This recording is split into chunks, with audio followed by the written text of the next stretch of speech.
Thank you. Good afternoon, everyone. Please take a seat. I'm Mona Gleason, and I'm very honored to welcome all of you to the traditional, ancestral, and unceded territory of the Musqueam First Nation. On their land, and through their generosity, sits the University of British Columbia, the site of this 8th biennial conference of the Society for the History of Children and Youth. And along with my colleagues on the organizing committee, Drs. Tamara Myers and Leslie Harris, we extend our very warmest welcome. And just a gentle reminder at this point to turn your cell phones to silent mode.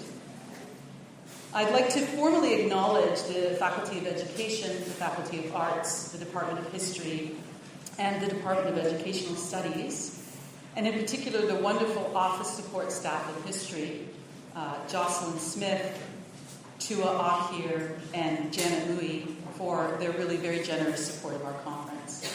On behalf of Leslie and myself, I would like to single out here the extraordinary contributions of our colleague on the organizing committee, Tamara Myers, for all her work on the budgeting and planning of this meeting.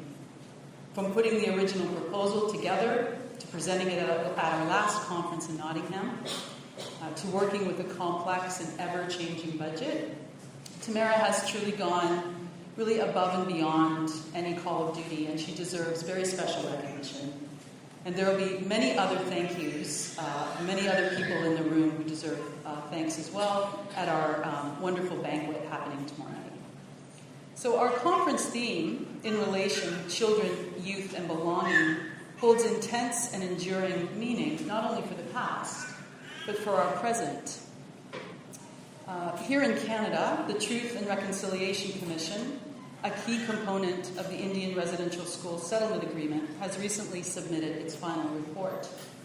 The Commission's mandate is to inform all Canadians, and indeed those around the world, about what happened in Indian residential schools in this country, documenting the truth of survivors, families, and communities affected by this experience of attempted cultural genocide that stretches over 2 centuries. The Commission calls for a new era of decolonization of Canada and for meaningful and real recognition not only of the historic wrongs done to First Nations children and families through residential schooling, but also recognition for the enduring and vibrant cultural presence of First Nations people. Most significantly, the Commission calls for the recognition of the rights that must be afforded to them in the here and now on this land and in this place. As historians interested in youthful experiences, we're very acutely aware of the necessity of understanding what has been, even if that understanding is painful and partial and constantly evolving. As a very wise person recently said, history is still our best tool for navigating the future. The future of our research field, and indeed of the society, will at least partially unfold in the experiences we'll have here over the next few days. In the wonderful sessions we've already attended and will attend, in the informal conversations we'll have over a coffee or a glass of wine, and in the provocative questions that Dr. Dubinsky's presentation will undoubtedly raise, and of course at our dance, where I expect to see all of you cutting loose and having some youthful fun. I think we're really inspired to contemplate the meaning of the past and the present and the future in constellation because we're enmeshed in relationships, each of us, that flow in these ways. Relationships of affection and kinship, of neighborhood and community, of professional interest. Sometimes these relationships are born of conflict, sometimes common interest, sometimes struggle. Increasingly, these relationships are global. Whether we realize it or not. Young people have been and are at the very heart of this global network of relationships. They are part of a transnational web buzzing with constant movement, physical, digital, literal, figurative. Childhood and relations of families as a global phenomenon is a theme that succinctly describes, I think, or characterizes the most recent work of our very distinguished keynote speaker, Dr. Karen Dubinsky. A professor in global development studies and history at Queen's University, Dr. Dubinsky is one of Canada's most distinguished and eclectic historians, publishing widely and definitively in the areas of gender and sexuality, the national and international politics of family and childhood. Her special focus on Cuba has recently led to a new book on the influential music of Carlos Varela. While she is the author of many book chapters, many journal articles, newspaper articles, magazine articles, professional reports, not to mention important works in progress. I'll underscore here only a portion of her published work.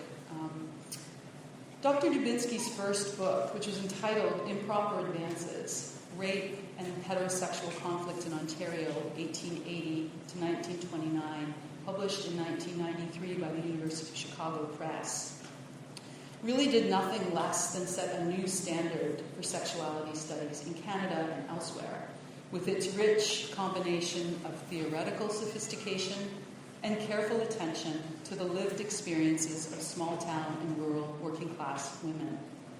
Her second book, called The Second Greatest Disappointment, Honeymooning and Tourism at Niagara Falls, published in 1999 by Between the Lines Press, solidified her reputation as a leading historian of gender and familial politics, linking in this imaginative and entertaining history sexual citizenship with the growth of heterosexual honeymoon tourism over the late 19th and 20th centuries. By the time of her third book, Babies Without Borders, Adoption and Migration Across the Americas, published by the University of Toronto Press in 2010, Dr. Dubinsky turned to children more definitively as political and politicized subjects, telling the often forgotten stories of children enmeshed in adoption and migration controversies in Canada, Cuba, the United States, Guatemala. Dr. Dubinsky drew our attention to the power of babies as enduring political symbols. The work places children at the very heart of relationships of citizenship, of politics, of nation building, of ideological conflicts.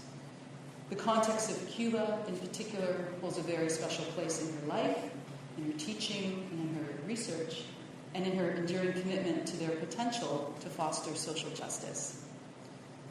In sum, Karen Dubinsky's impressive body of work seamlessly weaves together so-called small and almost invisible lives with immense discourses of power that constantly attempt to overshadow them. Her scholarship recovers these lives and reinserts them into our historical consciousness, into a new place of importance and consequence. And in the context of our conference theme, our commitment to scholarship that honors indigeneity at home and in contexts around the world, and indeed the society's promotion of histories of children and youth around the world, we could not hope for a more appropriate, engaging, and engaged keynote speaker. It's therefore with immense pleasure that I present Dr. Karen Dubinsky, and her talk this afternoon is entitled, The Politics of Childhood Meet the Children of Politics. Cuban literacy teachers revisit their past, or their youth, sorry. Welcome, Karen.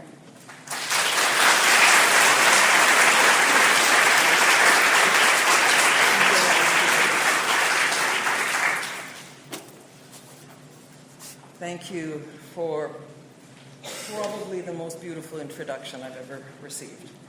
Thank you to Mona and Tamara and Leslie, who I will thank by name because I know you, but I know you are accompanied by an army of others who worked to bring us all here together for this conference. These things don't just happen. When they run seamlessly, they seem like they do, and this one looks from the outside like it is running seamlessly. But we all know that it takes an army to make things look easy. So thank you very much for inviting me and inviting all of us to share this most stupefyingly beautiful campus. For those of you who are not familiar with the Canadian university system, you came to the most beautiful. One. You started at the top. I actually suggest you probably don't even visit the rest of them because now you have been completely spoiled. So I began thinking about the symbolic importance of children in the course of writing the book that Mona just mentioned about adoption and migration conflicts in a number of different settings. More than anything that I had done before, this project made me really aware of the centrality of imagery in historical research, which is a kind of an odd thing for a historian to say. Pictures matter as well as text, but some historians are still working on that. Pictures matter, images matter, as well as text does. In this case, pictures really helped to shape the stories of the child adoption and migration controversies that I was looking at. For example, photographs of white families with their newly adopted black children were tremendously popular in the Canadian media, beginning from the 1960s. These images, you can see, told a liberal integrationist story of interracial adoption, which positioned black children with white parents or white families as, and I quote, innocent bearers of racial reconciliation. Here, Canadians saw a hopeful sign of cross-racial tolerance and a measure of our superior, quote-unquote, social values.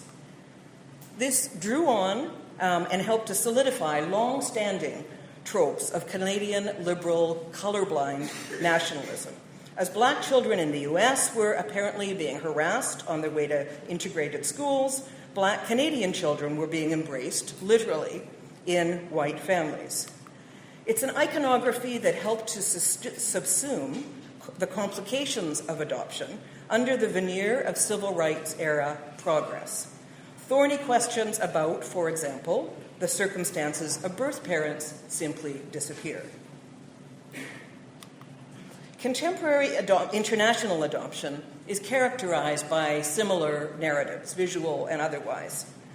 The self-presentation of virtually every international adoption agency in the world looks something like this. Cute, young babies, always depicted alone.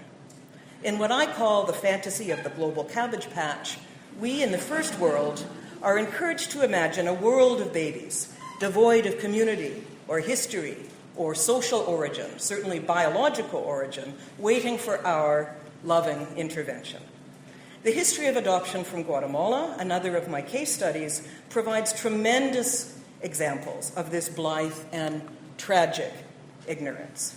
This T-shirt, for example, was available on a U.S. adoption agency website until a few years ago when Guatemala passed a very significant adoption reform act.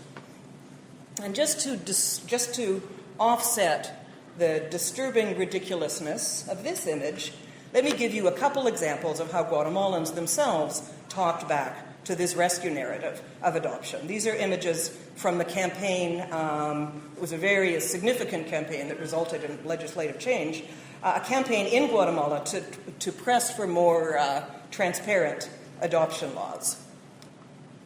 The cover of my book, of the Canadian version, the Canadian cover of the book is an image with this famous image in Guatemala, a very famous image of a baby and a barcode with the "This is not for sale" message was used in posters and on placards in political campaigns for several years. This the conclusion that I came to in this project was in many ways a very simple one: to think past the common binary of kidnap versus rescue in our analyses of international adoption or child welfare in general. This binary, which I think of as analytically a dead end, retains a really central hold on the popular imagination because of the tremendous cultural work that symbolic children do in our world. Art historians such as Anne Higanet tell us that pictures of children are at once the most common, the most sacred, and the most controversial of our time.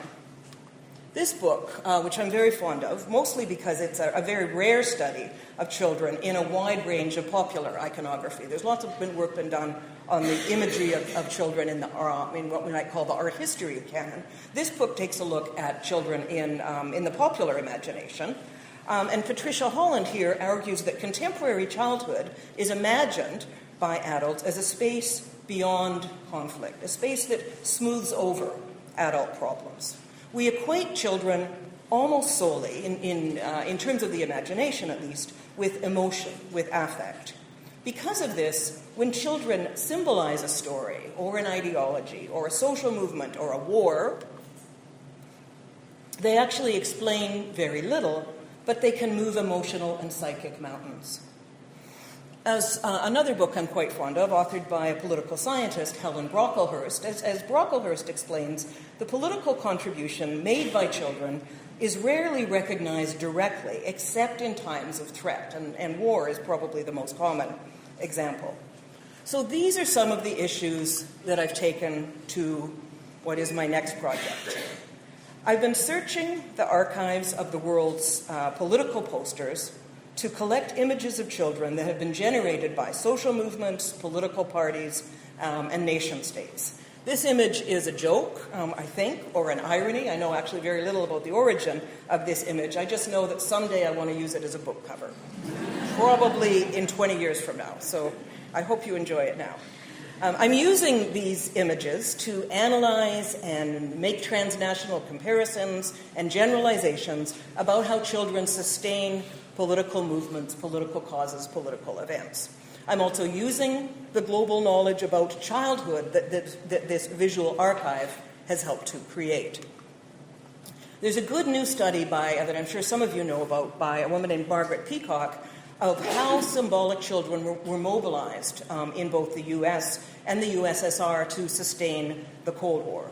She discusses how such imagery is a set of what she calls visual tropes that help to transform seeing into believing. And I like that way of thinking about what the visual can do. Posters have been the visual idiom of politics for over a century. And they try to do the same thing. Children are represented in order to mobilize. That's what political posters are for. So I want to give you now a very quick survey of the kinds of images that I've encountered, and then pause on my last chapter, which is specifically about children as political actors.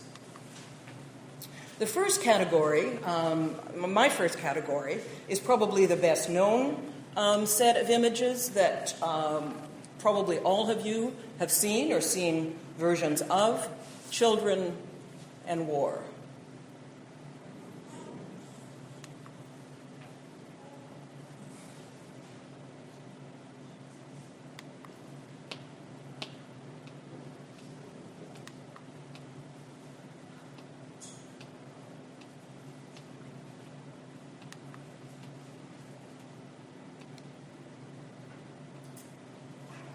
When I was practicing this, my partner told me I had to leave 4 seconds for people to look at these images. So,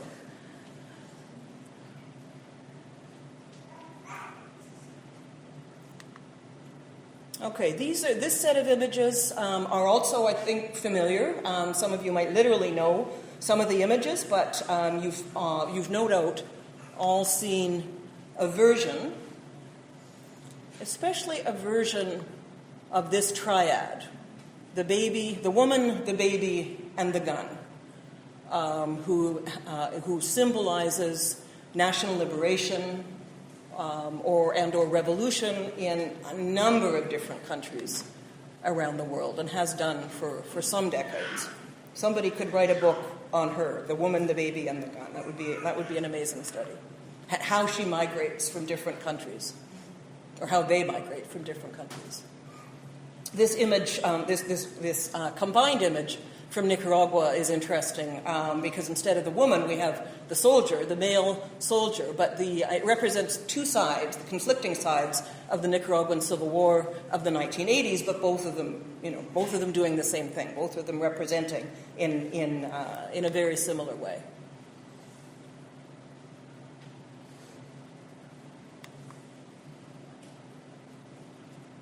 And this is a set of older images that do the same thing, use children to represent national liberation and the future.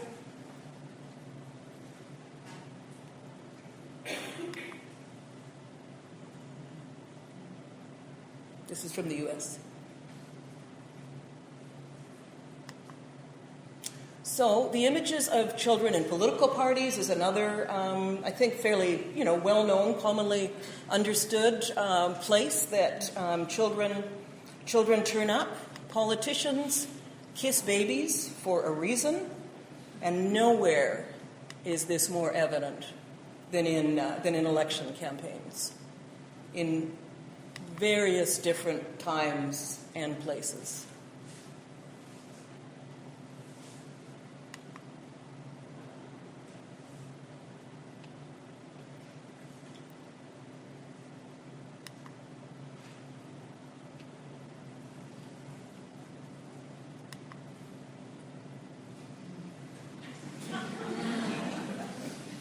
This actually is a postcard. I didn't find this in an archive. I actually found this in a store that sold retro postcards.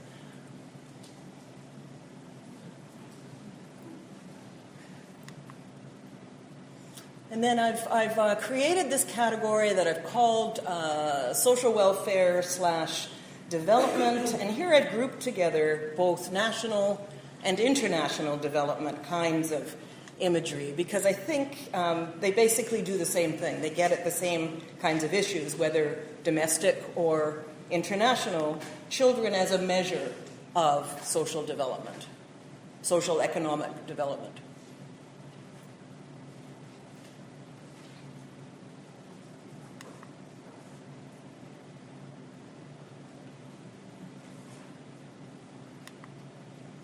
And then a group of issues that I've called children's issues. This I feel like I want to think more about. They don't dominate the archive, let's just say, as much. I think that has to do with the way we imagine what children's issues are and how those have been imagined in the past and in the more recent present.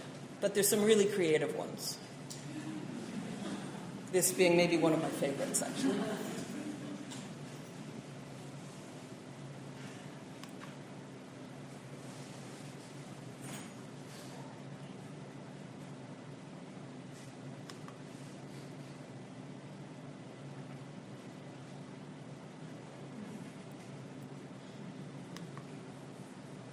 Now I'll go through, and this is where I'm going to speak a lot more. Children as political actors, a category, certainly a visual category that is less well known, I think. I'm showing you here, in every other case, I'm showing you a very almost random sample. I tried to think about time and place of an almost random sample of a huge image archive. In this category, children as political actors, I'm showing you almost what I have, almost everything I've collected. They're not all that well represented. Children as political actors, which is sort of the point of what I'm going to start talking about. Children represented as people who can contribute or do contribute in some way, as in a way that isn't particularly childish or childlike, to a political campaign. Children, in this case, being represented as part of the body, part of the we, part of the group, the rights-bearing group.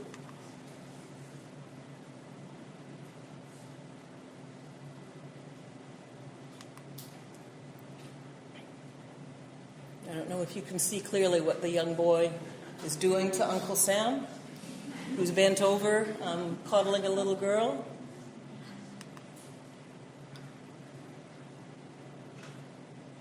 This one blows me away because it's one of the rare times we see children represented as sexual beings, or even not just children, babies represented as sexual or at least potentially sexual being. That's a very unusual thing to see anywhere. I'm going to end with this one because it's an unusually self-conscious depiction of a child who quite knowingly and ironically talks about the burden of being, the bearer of the future, the bearer of all good things for the country, from Argentina in what year? In the 80s, I believe. I don't always have dates. That one doesn't have a date. So it's pretty clear, I think, I hope I've shown you, that even briefly looking through this sample of imagery, children have been hiding in plain sight in the world's political posters for a century or so. But except for this last chapter that I showed you of children as political actors or activists, there's little in the presence of children in political posters that would evoke alarm or change common sense understandings of childhood, at least in its hegemonic Western meaning. Children represent everything we know children are supposed to be: innocent, weakness, pure. John Berger said famously many years ago that in the Western art tradition, men act and women appear. I think in the world's political posters, children appear so that adults can act, to protect, to lead, to fight, to win, to change, to make a better future.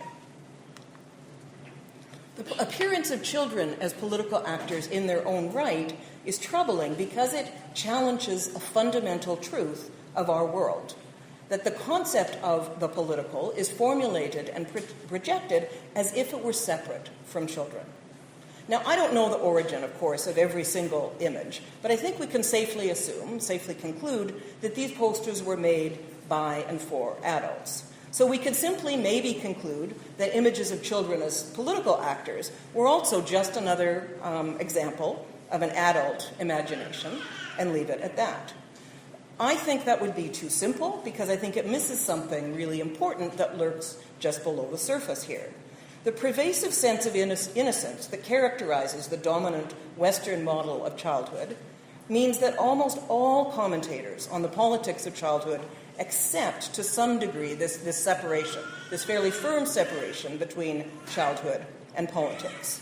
This holds in both popular and scholarly circles, although of course I have to say that there are some wonderful exceptions to this generalization, things that have been written by people in this room, a session that I heard this afternoon, for example. But in general, I want to say in general, I think there's a trace of what I think of as the Goldilocks approach to children and politics in the Western imagination.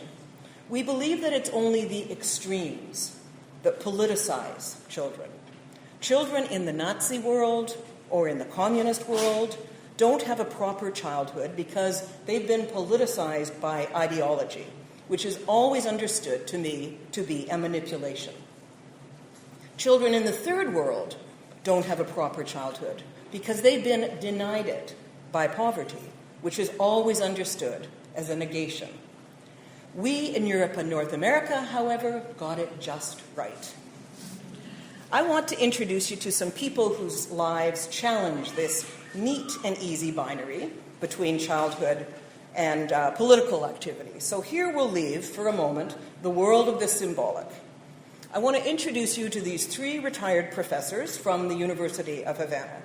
I co-teach a course called Cuban Culture and Society that takes place one part at Queen's, at my university here in Canada, and ends with a field school in Havana. We've just come back from a 2-week trip with 30 undergrad students. And for the past 8 years that we've done this, we've heard from these retired U of Havana professors about their experiences teaching rural Cubans how to read during the Cuban literacy campaign of 1961. So the person I'm going to talk to you mostly about is this woman, my colleague and friend, Inez Rodriguez, who recently retired from the philosophy department at the U of Havana and was 16 in 1961 when she joined the literacy campaign. A very quick background: at a meeting at the UN in September 1960, Fidel Castro, who had just come to power, announced his government's intention to eliminate literacy in Cuba within the year. To that end, in April of 1961, the government closed schools early for the summer. Instead of going on vacation, over 100,000 students, most of them from Havana, volunteered to teach literacy in rural areas. 52% of them were female, 40% between the ages of 10 and 14.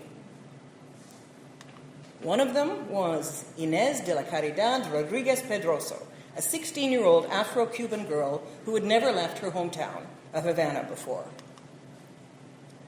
Inez was working class. Her father worked in a warehouse in Old Havana.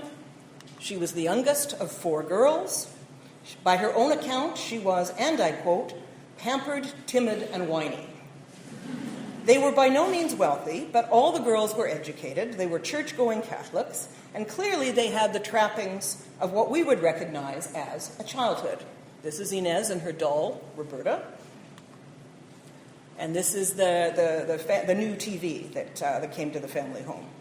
Like many of their class, despite these trappings of a childhood, they were avid supporters of the social reforms ushered in by the revolutionary government, which is why Inez didn't hesitate to exchange her quinceañera dress for the military fatigues issued to the volunteer teachers. I have to tell you, sadly, this is not Inez and her sister. They joined up together. She doesn't have any photos of herself from that era. After a week of group training, Inez and her sister found themselves stationed in the village of Giza, in the foot of the Sierra Maestra Mountains in eastern Cuba. It was, in a small country like Cuba, about as far away from home as it was possible to be. She spent the next year teaching people, children, women, and men, how to read. And these are just some other images, none of them, as I said, none of them of Inez or her sister. One of the books that they used to teach people with. At the official end of the campaign in December of 1961, thousands of volunteer teachers returned to Havana for a big celebration. And here you can see they asked Fidel Castro to give them another task. It's hard not to like the Cuban literacy campaign, perhaps especially for a room full of educators. While some have criticized the highly politicized curriculum, to many others it was and remains a great and noble achievement. Just last month, in August, I saw a long and very flattering account of the literacy campaign. As the world's attention, of course, turns to Cuba these days, as things are improving, maybe, with the United States, the world's press has been flocking to Cuba, and I was astounded to see The Independent in the UK publish this very flattering story, long and very detailed story of the history of the Cuban literacy campaign. Even historians who are critical of the policies of the Cuban Revolution find something admirable in this massive conscription of voluntary child labor. Most recently, scholars and filmmakers have focused on how the use of a firmly military framework, in terms of everything from the costumes, the uniform, to the language, etc., how this authorized women's participation in this massive nation-building project in the early years of the revolution.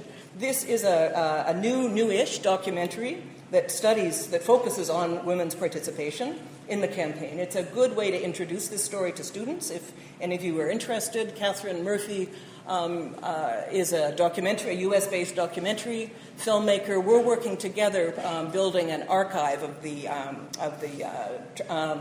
interviews that we've done. She and I and somebody else, another U.S.-based scholar who have done interviews with people about the campaign, are hoping to build an online archive. But the film itself is a very detailed look. She interviewed a lot of people. Young women wielding pencils rather than rifles certainly inspire the imagination. And I've actually concluded for myself, based on my discussions with Inez, that this wasn't just a metaphor for a military campaign, the kind of military campaign one associates with a revolution. This was a revolution. The gender politics of this story is something that I find also quite fascinating, but so too are the politics of childhood. And that's what I want to end with. In December, just this past December, I had the immense good fortune to return with my colleague, Inez Rodriguez, to the village of Giza, 50 years after her time teaching there. She'd never been back since. Whenever she talks to our students, for 8 years now, students have been asking her, so do you go back? Why don't you go back? What's it like there now? So we finally figured out a way of making that happen just recently. She wanted, of course, well, she wanted to do a lot of things with this trip, especially to trace the legacies of her youthful endeavor. I wanted to be the frustrated anthropologist I've always wanted to be, but I also wanted to observe the collective historical memory of this campaign.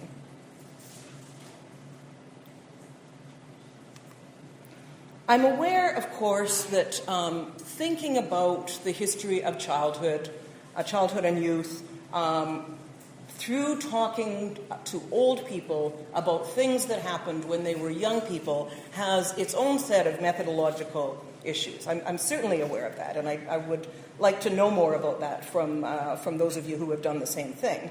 Let me just say that returning to Giza with a brigadista was a little bit like hanging out with a rock star for 2 weeks. The response was overwhelming. Inez was interviewed by local media. She gave a talk at a local museum. They kept giving her awards every time we turned around. But the most significant part of the story, of course, were the conversations we were able to have with people in the community. The traces of the campaign, of course, are obvious in places like the school and the town library. They're also evident in people's names. This is the staff of the local museum who hosted us, and one of the employees, a woman, can I point out, this woman who's sort of looking off camera, her name is Schneider. Schneider is an amalgam of the names of the 2 literacy teachers who taught her parents how to read. She's a walking embodiment of the legacy of this campaign. Virtually everyone we spoke to could recall immediately the names, and remember this is Spanish, 4 names of the literacy teachers who had taught them or who had lived in or nearby their community.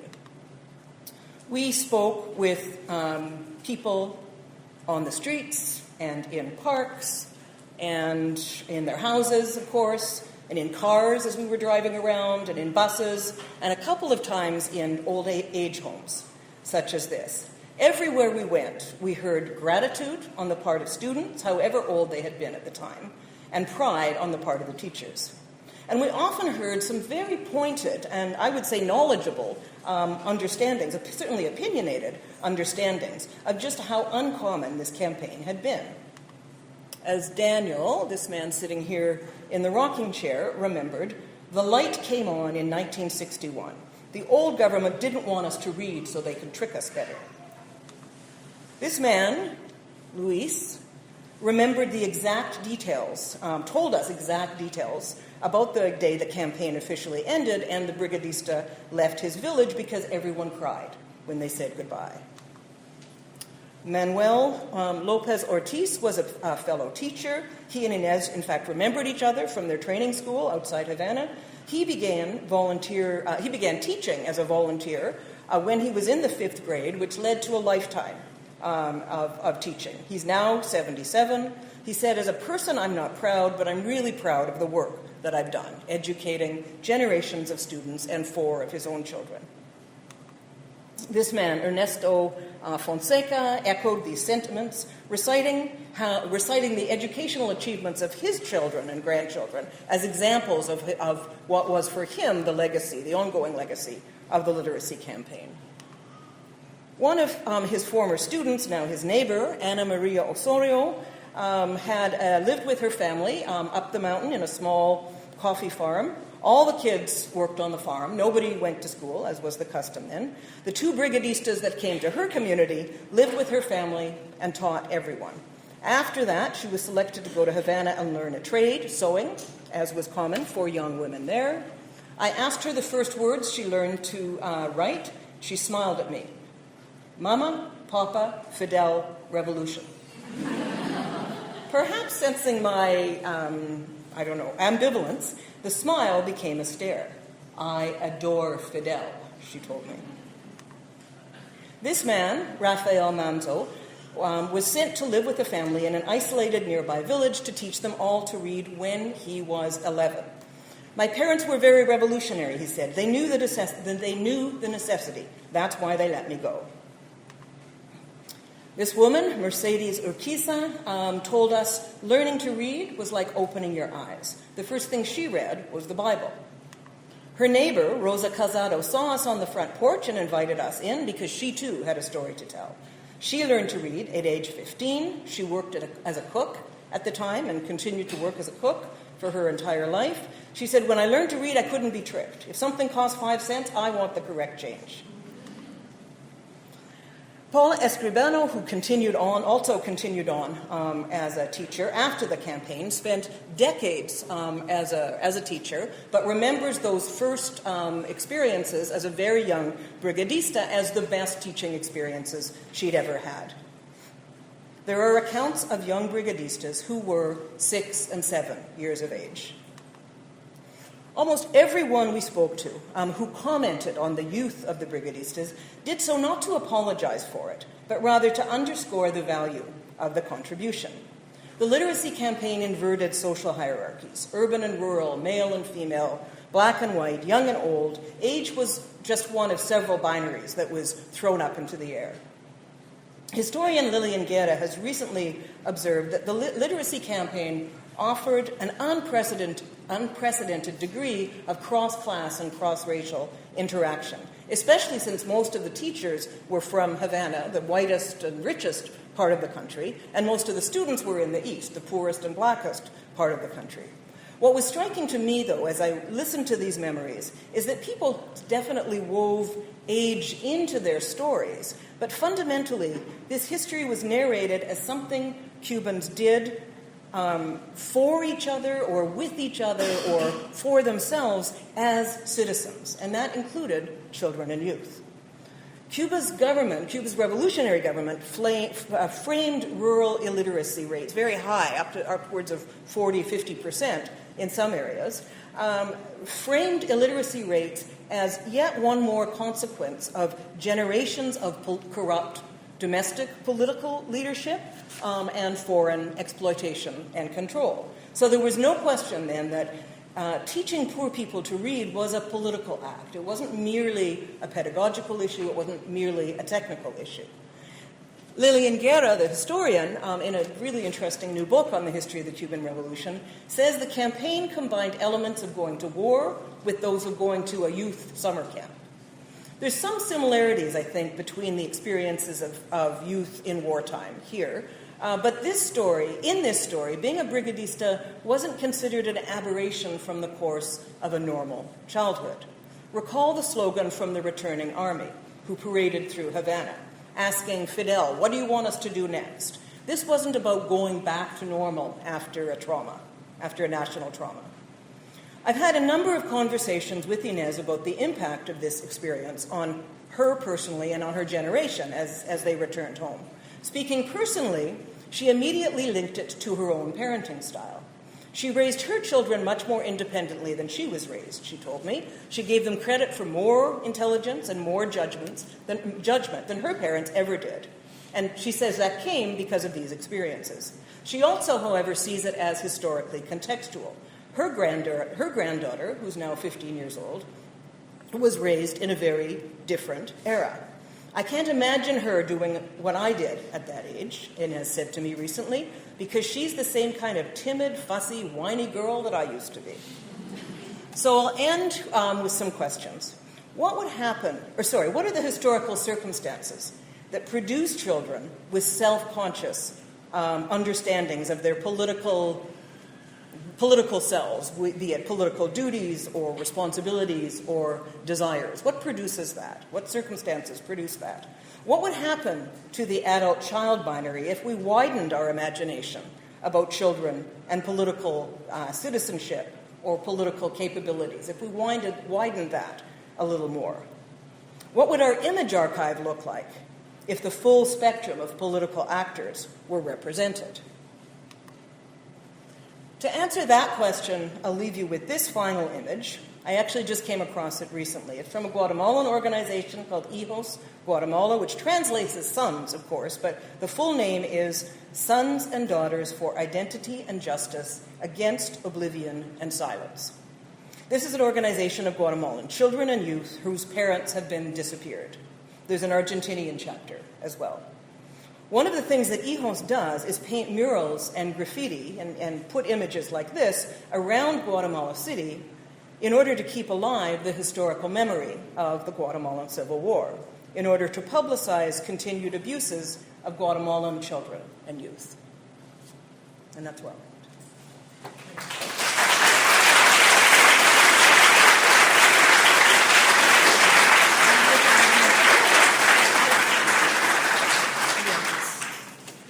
Thank you so much, Karen.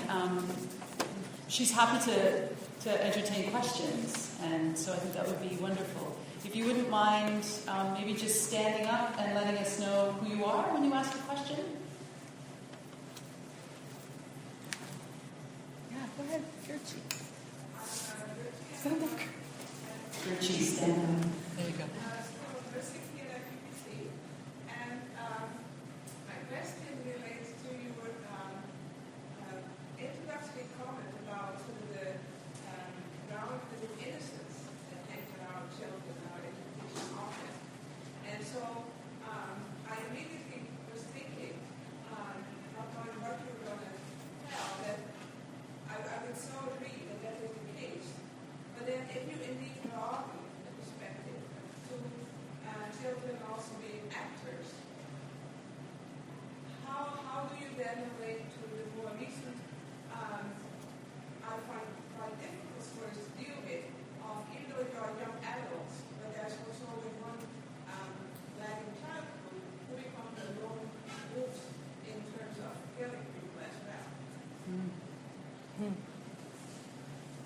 That's a big one. Yeah. That's a big one. That's a very big one. I don't.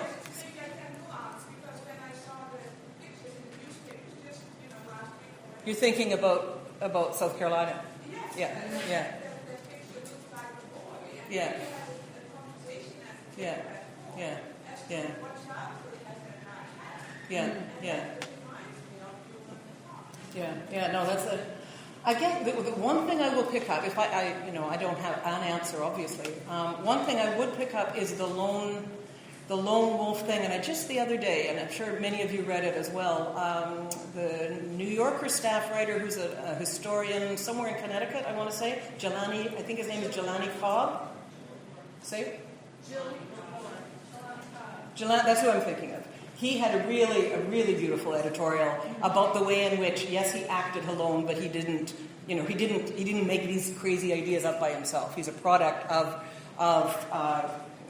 history. He's a product of a racialized system that doesn't answer. I mean, lots of people are, and not everybody picks up a gun. Obviously, that's not the only answer, but there's certainly a social answer there that's important, I think, to think about when we're thinking about the one individual who does horrible things.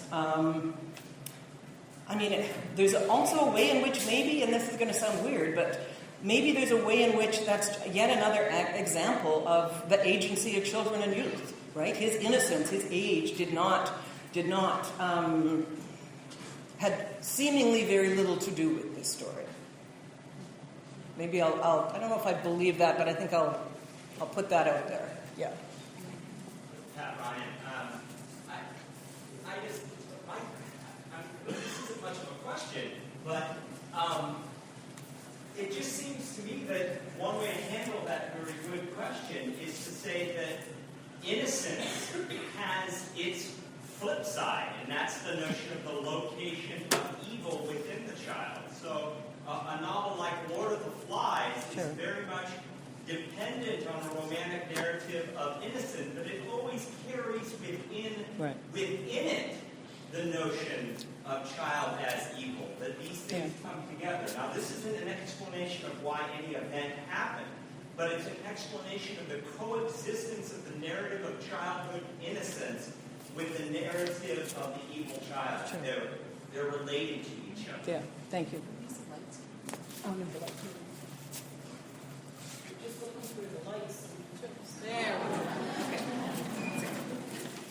Oh, you're all here.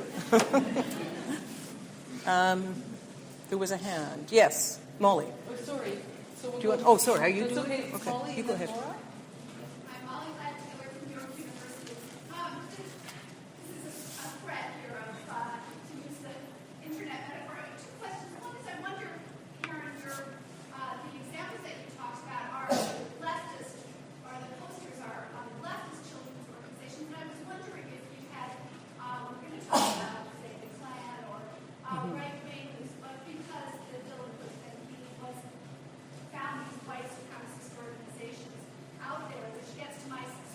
Mm-hmm. Part one, are you thinking about doing right or political organizations? And part two, the Cuban literacy campaign is so inspiring, and I wonder if you could comment on the social media. Could that happen again? Is that kind of one-on-one agency? Well, in terms of your first question, the image archive is skewed to the left. I didn't go looking for that, but the image archive what I have found to be, and what you can access easily without having a private jet and going to every single archives in the entire planet. The stuff that's online, and there's a lot of it online in big repositories in Stanford and that social science research place in Amsterdam, places like that. When I'm looking at political parties, I tried to be a little representative. It's possible to be representative because the British Conservative Party or other political parties turn up in the archive. But yes, you're right. The archive leans to the left, and I am aware of that. I have to figure out what to do about that because I think. I don't think this is only a story of the left, obviously. So I think that's when I have to start to do more digging. The Cuban literacy campaign, I guess the pedagogy of it has been reproduced in different countries in the world, including this one.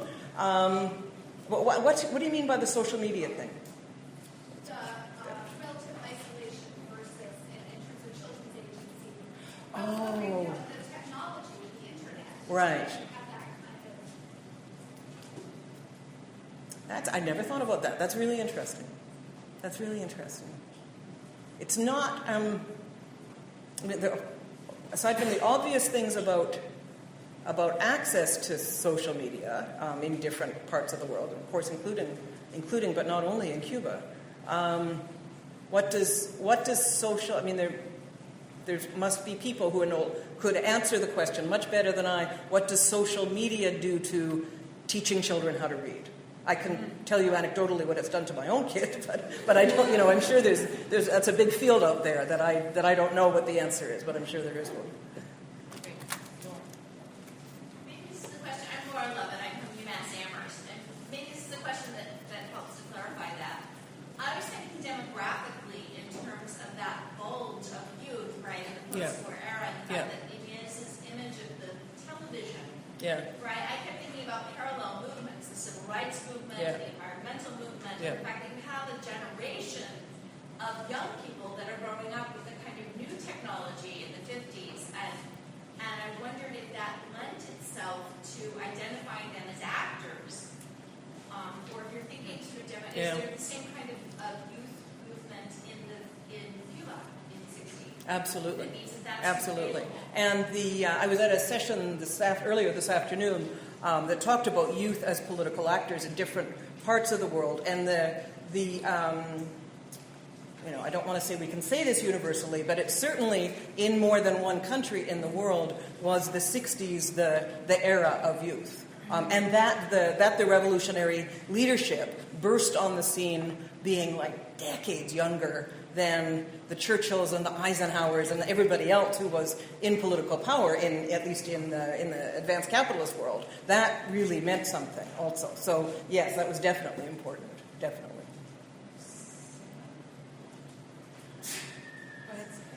Hi, I'm Sarah Dunn from the University of Minnesota. I was just going to say that I think if you're going to be talking about politicization of youth, it's worth thinking about one of the biggest youth uprisings in the 20th century, which is the 76 Spring Uprising, which effectively kickstarts the struggle again in the 70s. Yes. But not only thinking about the 76 uprising, but thinking about the mass incarceration of youth in South Africa during the 1980s, Yeah. And what certainly serves to politicize youth in this era is, ironically, and that's the extension of education under the apartheid government. Terrible education. Horrible curriculum taught by early training teachers. But by correlating huge numbers of that youth in schools, private schools, has this effect of reducing this massive youth rebellion over the course of 15 years. Yeah. And I think that thinking about institutions might be one way of answering this. Yeah. Yeah, thank you.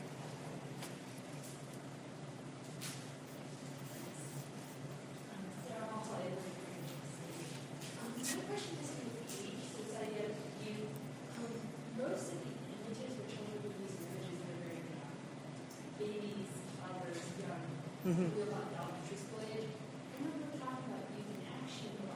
Mm-hmm.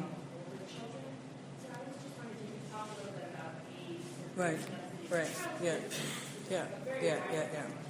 Well, that's one reason I really love this image, because this is not a baby, but it's not a teenager either. This is rare. This is definitely rare in the image archive that I've seen. And yes, I think about that a lot. And there must, you're all historians of childhood. I'm sure everyone in the room has an opinion about that. Everybody has to grapple with that.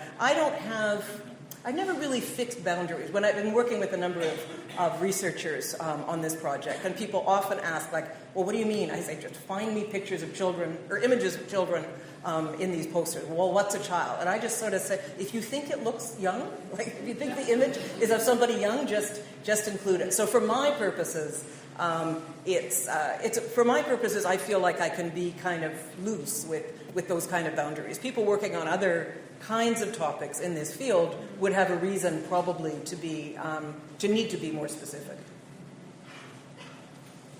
Hi, Emily Bruce, University of Minnesota. So I first wanted to thank you because the images are tremendous and it's really special to see them all marshaled together. I think my question follows up a little bit on the comparison to South Africa. Mm-hmm.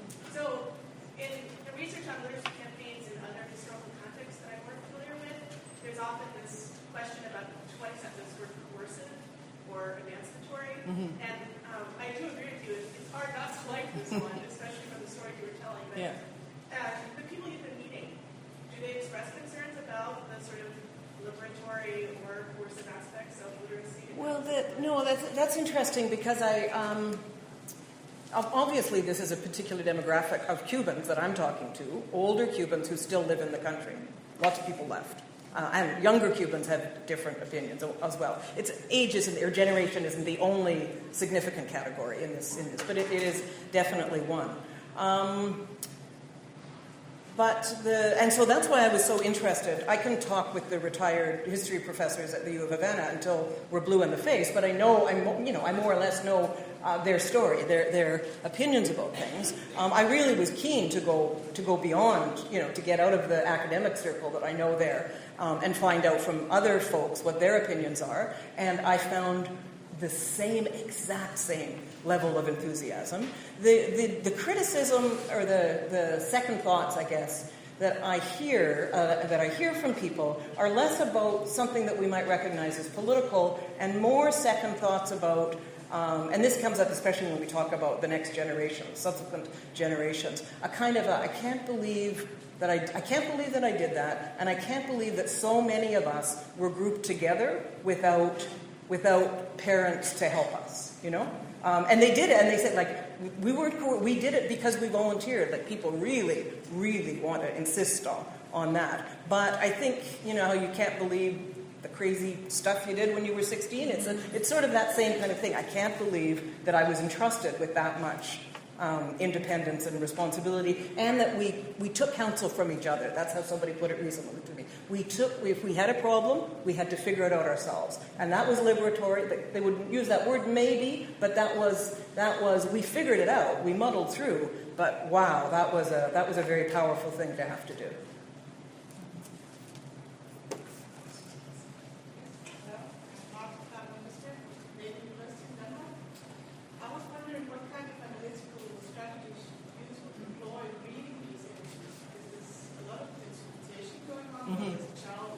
Sure. Yeah. And whether you use any strategies for tracing the networks of production. Yeah.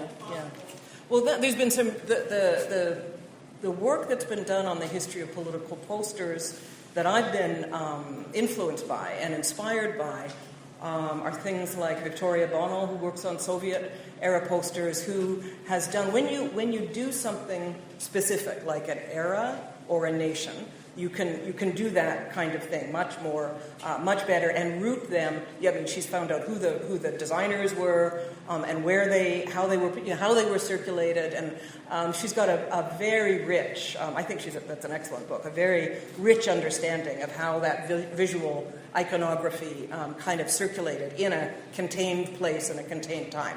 I decided to, in some ways, I suppose, sacrifice that for what I wanted to get at, which were some of these questions about the extent to which this figure of a global child and the things that we associated with the child, I guess the extent to which that was a global phenomenon, where children turn up in what countries and in what movements and in what time periods, things like that. So I have a much less rich.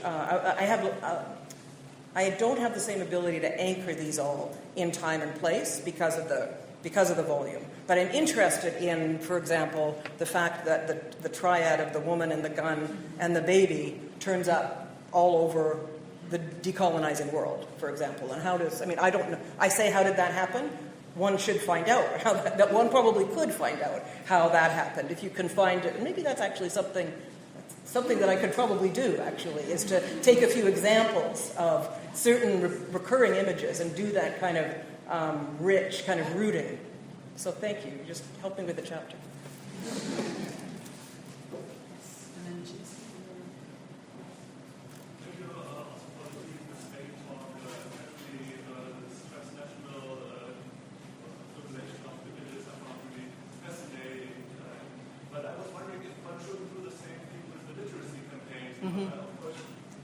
Everybody knows there have been literacy campaigns in France, Sure. in Russia, in Spain, in the 1930s.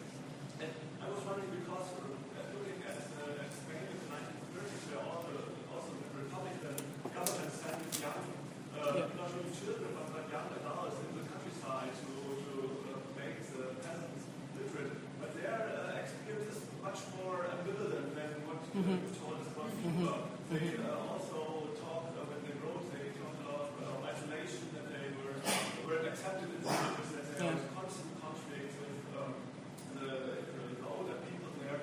So the image that emerges from these sources is a little bit more, not as clear cut as Yeah. Thank you. You're right.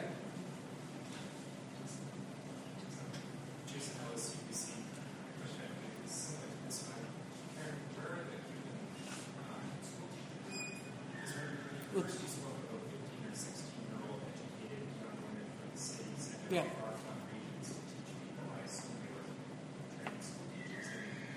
No, not at all. Not at all. Yeah. Yeah. Yeah.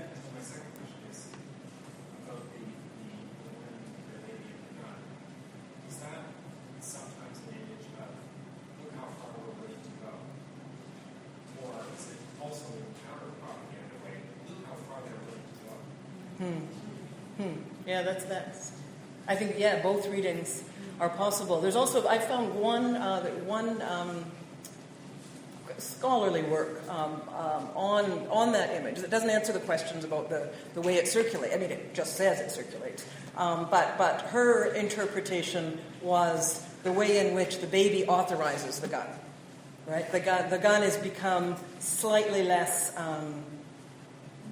unusual or scary, I suppose, for a woman to hold when you've got a baby in the other hand, which is why that Nicaraguan one of the male soldiers with the baby and the gun stands out. That's unusual. Where were the Cuban school teachers? In Havana, in cities, especially in Havana, and you didn't have to be.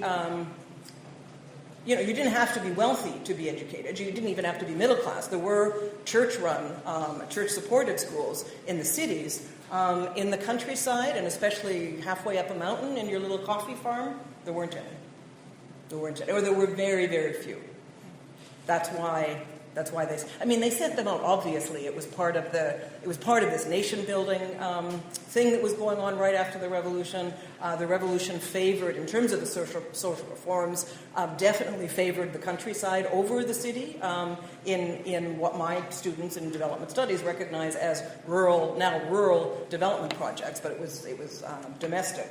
And so that was very much part of that, was getting the countryside not just quote unquote developed, but on board with this new system. Hi, I'm Marie-Louise Ermensch. I just finished my PhD at McGill University. Thank you for a really interesting talk. I really appreciated your use of oral history. And I have a question. I'm a historian of Britain, so I'm not familiar with the Cuban context at all. But I was wondering what special considerations you had to take as a historian going into Cuba, accessing archives, accessing people to talk to, and how the unique Cuban situation affected your access to these sources. Well, I'm not a Latin Americanist. I'm trained as a Canadian social historian. I've done projects. Over time, I've done projects in Cuba, including this adoption thing. And I teach. This is a project that came out of my teaching. And mostly our project, at least in my case, mostly our projects come out of wherever they come out of, right? Our imagination, or some weird thing someone said to you once, or our own history, our personal history. This was generated by the teaching I was doing. I'm part of this team that co-teaches this culture and society course, and watching, literally, I have to thank my undergrads for this, watching them annually, first off, be blown away by these literacy teachers. It is walking oral history, and they're charming, lovely people, but the students makes you realize how you want to entertain your undergrads in a history classroom, bring a few old people in and have them tell stories, because that doesn't happen, right? That really doesn't happen, not in most departments. Anyway, so it came from watching and listening to my students, asking the literacy teachers about their experiences. I teach, as I said, in a global development studies program, and the first year we did this, one of the students, her jaw on the floor, said something I've never forgotten, which has also inspired this project for me. I helped to inspire it, which is, wow, that's, my students go on and they work in international NGOs, even though we've spent 4 years trying to problematize that kind of approach to development. That's what they do. And they say, so this young woman said, this is what we're trained to do, and this is what we all imagine that we're going to go do, is to go in somebody's countryside and do good work, with the people that need our help. And she wasn't quite that cynical. She was being quite more sincere. But she said, in Cuba, they did it themselves. And this, for a third-year global development studies student at Queen's University 8 years ago, this was a revelation that countries, the entire global South, doesn't need the firm guidance of a Canadian university kid to go teach them how to. That was a big revelation. And I know I'm being cynical about it, but that's who's taking those courses. And it's great because it opens their eyes to things beyond their reality, and I appreciate that a lot. But that's one of the reasons that I wanted to emphasize that I wanted to continue with this project, was because that is not as well known as I think it ought to be.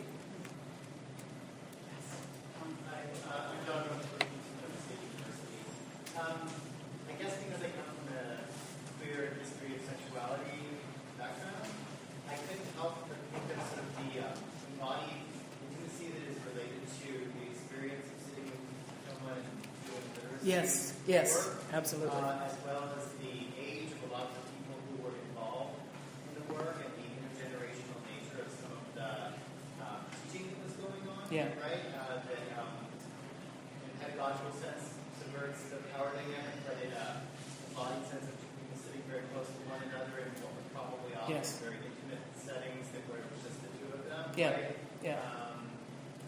The power dynamic maybe not so much, except for the pedagogical moment, right? So I'm just wondering if both in pleasurable and in less pleasurable or troubling ways, not that pleasure isn't troubling, but if there are ways in which sexuality and intimacy and more ambivalent in terms of affect might have been part of this Yeah, definitely.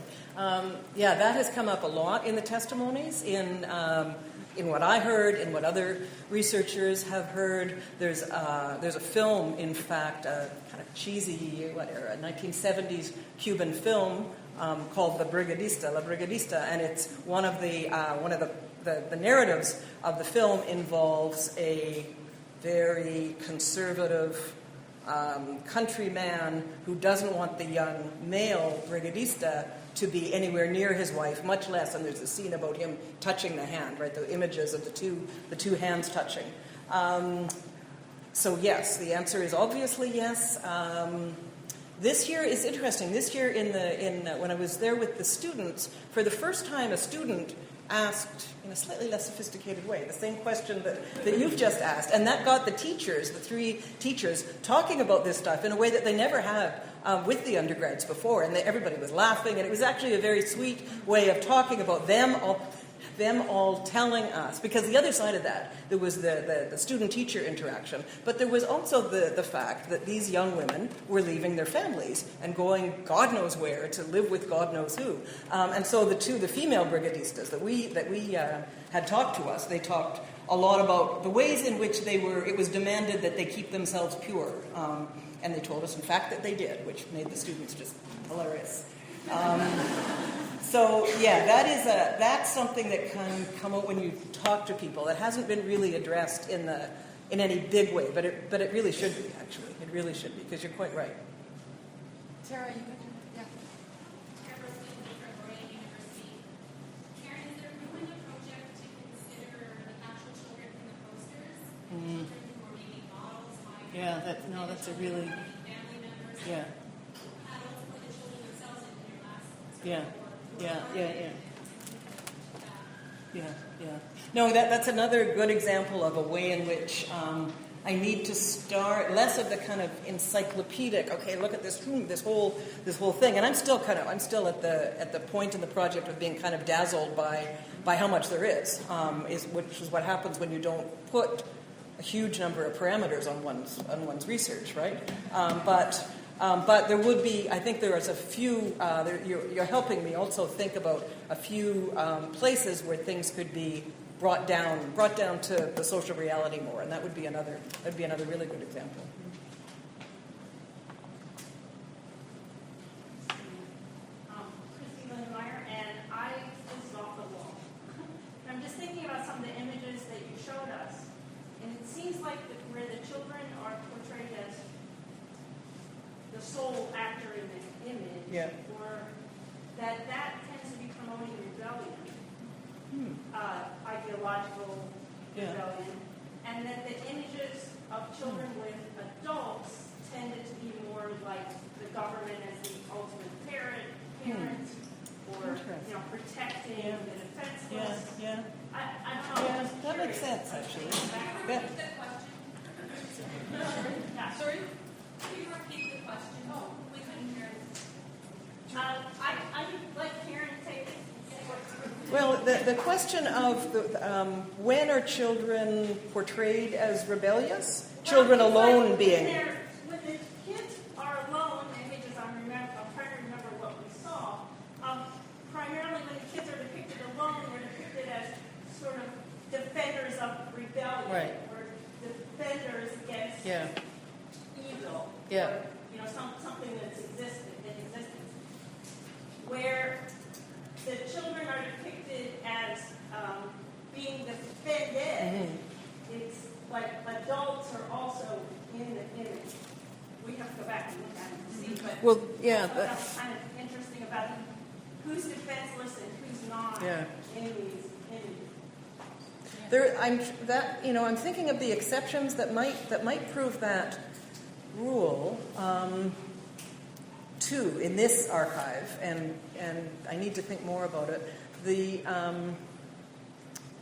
There's in the Black Panther image. There's a way in which the mother and the child are agreeing around the gun, right? And in the one of the PLO images, it seems to me it's the two hands, one hand reaching up and one hand reaching down with I think is a stone. And that, there's obviously, you can always interpret images in various ways. But I think that too is a kind of an adult-child agreement around a weapon. Those are rare. Those are very rare. To see adults and children, conspiring, for lack of a better word, conspiring together as political. All your mother, Yeah. baby, Yeah. yeah. Yeah. Images are that Yeah. as well. But I don't think that, I go with the baby as offsetting the gun. Yeah. And helping to authorize the gun for a woman. That's what I agree with that. Sarah May, University College London. What I was interested in was the way in which you were using the different kinds of resources. And I think about another incident that I know best about children being sent off in the countryside, which is evacuation during World War II.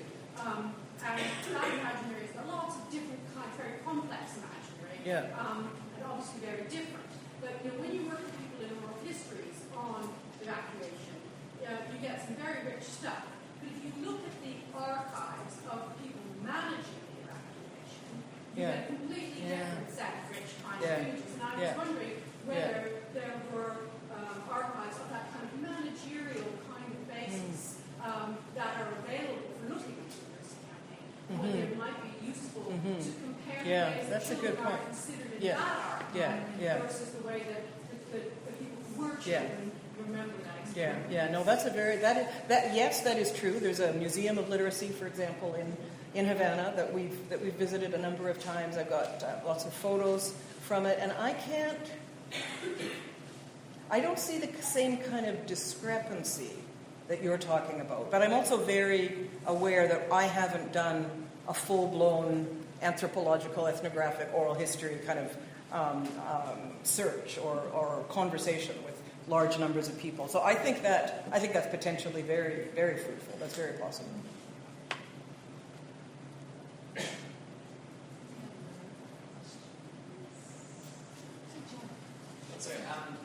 John Weir of Western Ontario. Again, thanks for this. And the images, I think, especially, are really so striking and exciting. And one of the images you had, I think it was the postcard you bought of the hands reaching out for the little girl in the 1940s. It really reminded me of a really famous political campaign commercial. It's sort of no shorthand as the Daisy commercial. Yes. And it's the Barry Goldwater, little girl with daisies and that nuclear explosion. Yeah. And it's interesting because the only place I've heard of that commercial is in a very different sort of historical tradition or narrative, and it's sort of the political history, mass communication kind of history. And I was wondering if you could maybe talk about how some of your work is kind of intersecting with maybe more those traditions, which have tended to look, I guess, at these images in a very sort of maybe functionalist way, how they play out in broader political campaigns. No, I was initially one of the how you always have run through a million different ideas when you're starting a project. One of the ideas I had was also to use the moving image archive, the TV, especially the TV electoral campaigns. Quickly abandoned it because it was just too big and in some ways, limited, obviously, to a certain time.